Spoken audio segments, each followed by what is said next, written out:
Assalamualaikum warahmatullahi wabarakatuh. Berjumpa kembali bersama Kak Ardi dalam channel Kak Ardi Sang Pembelajar.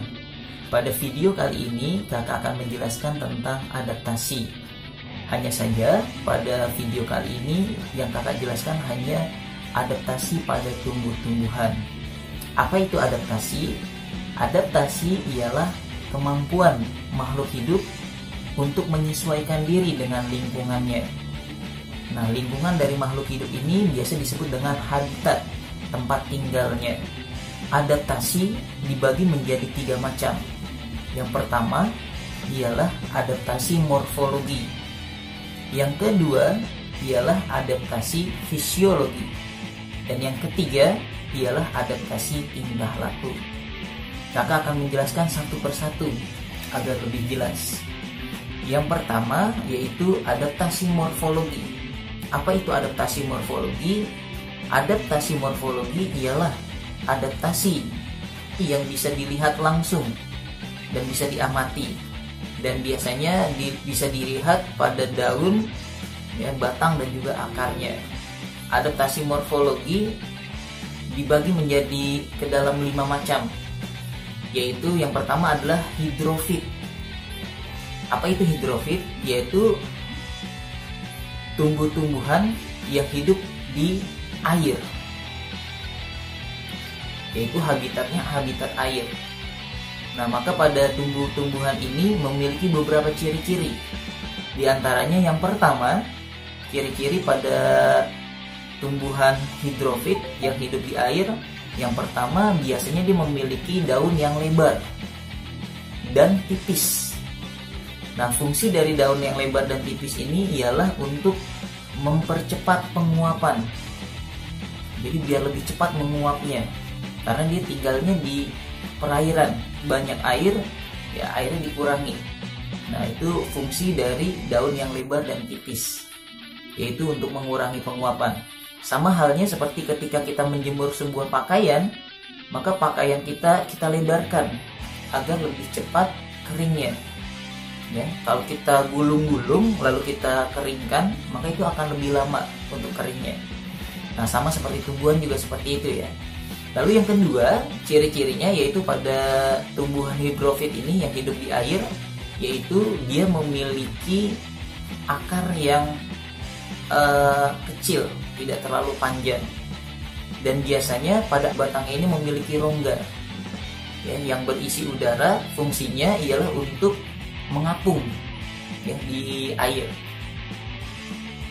Lalu ada beberapa ciri-ciri yang lainnya. Di sini kakak akan menjelaskan sedikit saja, dan contoh-contohnya ialah tumbuh-tumbuhan hidrofit. Di antaranya ada eceng gondok, ada teratai, dan juga ada kangkung, dan masih banyak yang lain-lainnya. Kita masuk yang kedua, yaitu tumbuhan yang hidup di tempat kering. Tadi di tempat basah ya, di tempat di perairan, yaitu hidrofit. Sekarang yang hidup di tempat kering atau biasa disebut dengan xerofit. Nah, xerofit ini ialah tumbuh-tumbuhan yang habitatnya itu di tempat yang kering atau panas, seperti daerah gurun ya. Nah, ciri-cirinya pada tumbuhan xerofit ini, ciri-cirinya biasanya daunnya itu kecil dan juga tebal, dan kadang saking kecilnya bentuknya seperti duri. Nah, fungsi dari daun yang kecil yang seperti duri ini yaitu untuk mengurangi penguapan. Jadi karena airnya jarang, jumlah airnya sangat sedikit, maka dia mengurangi penguapannya sehingga air itu bisa dijaga. Lalu biasanya juga batangnya itu dilapisi oleh lapisan lilin. Nah, fungsi dari batang yang berlapis lilin itu ialah untuk menyimpan cadangan air. Lalu ciri yang ketiga pada tumbuhan xerofit ini, xerofit itu yaitu tumbuhan yang hidup di tempat kering ini, biasanya dia memiliki akar yang panjang. Gunanya untuk mencari sumber air. Nah, contoh-contohnya ialah seperti pohon lidah buaya, terus kaktus, dan juga pada pohon kurma. Nah, itu contoh-contoh dari tumbuhan xerofit dan masih banyak yang lainnya. Ya. Lalu yang ketiga, ya ini masih adaptasi morfologi. Yang ketiga, yang hidup, tempat hidupnya di tempat lembab atau biasa disebut dengan bahasa ilmiahnya adalah hygrofit. Hygrofit itu yaitu tumbuh-tumbuhan yang hidup di tempat yang lembab. Nah, tempat lembab ini biasanya tidak terlalu banyak air dan juga tidak terlalu kering. Ya, misalkan contohnya adalah tumbuhan lumut. Nah, kalau kita perhatikan ada beberapa pohon, kalau misalkan pohon itu ada yang tidak terkena sinar matahari sama sekali, maka akan tumbuh lumut. Nah, itu disebut tempat yang lembab. Dikatakan kering tidak, dikatakan terlalu basah juga tidak. Nah, itu tempat yang lembab.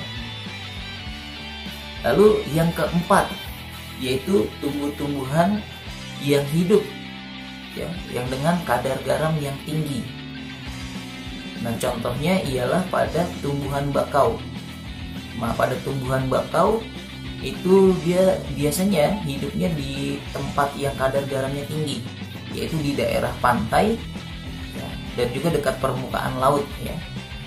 Nah, biasanya ciri-cirinya dia memiliki akar. Akarnya itu ada yang nampak, ya, nampak di permukaan tanah, dan juga akarnya sangat kokoh, sangat kuat. Nah, fungsinya untuk tumbuhan tersebut tidak mudah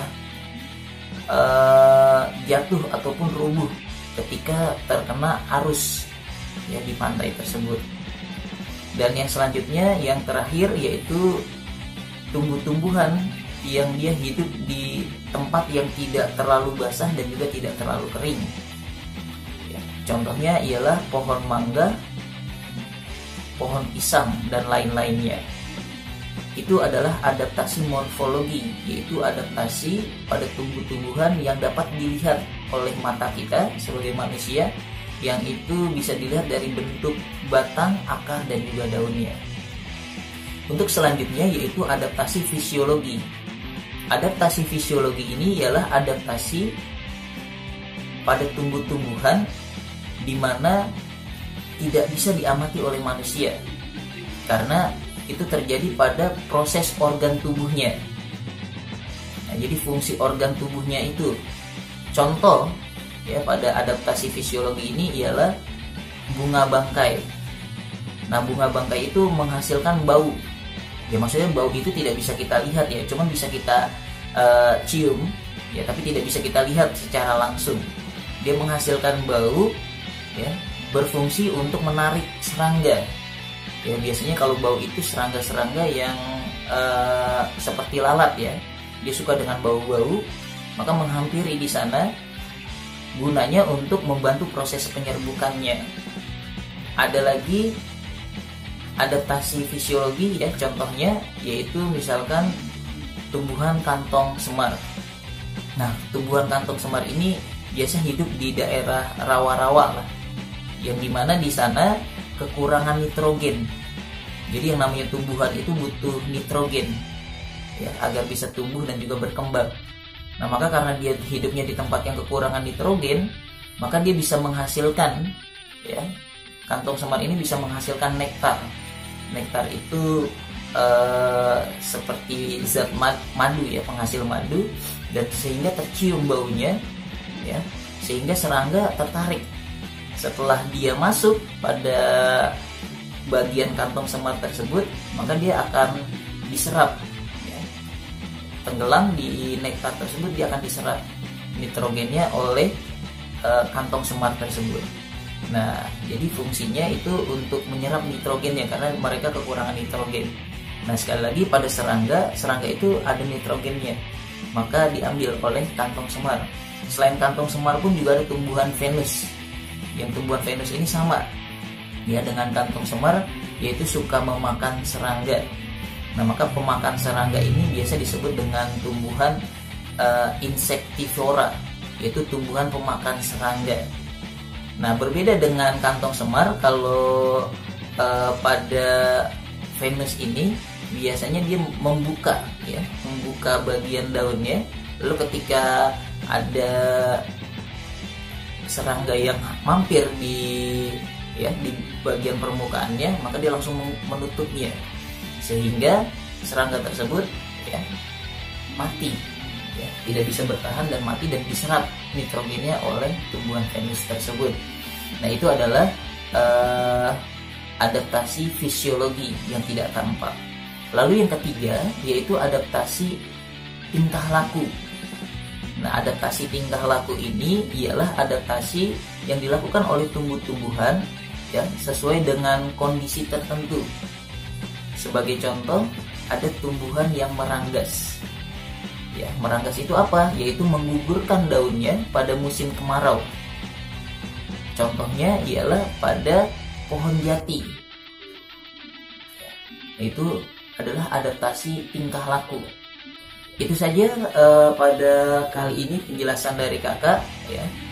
Mudah-mudahan kalian tidak puas dan bisa mencari banyak lagi ilmunya dari sumber-sumber yang lain. Dan jangan lupa untuk selalu mencatat hal-hal yang penting, karena dengan mencatat ilmu itu akan terikat. Kalau kita tidak suka mencatat, maka kita juga suka akan lupa. Hari ini ingat, mungkin besok-besok kita akan lupa. Jadi agar tidak mudah lupa, catatlah hal-hal yang penting pada video kali ini. Jika ada kritik dan saran, bisa kalian tulis di kolom komentar di bawah. Terima kasih. Sekian dari kakak. Assalamualaikum warahmatullahi wabarakatuh. Semangat belajar.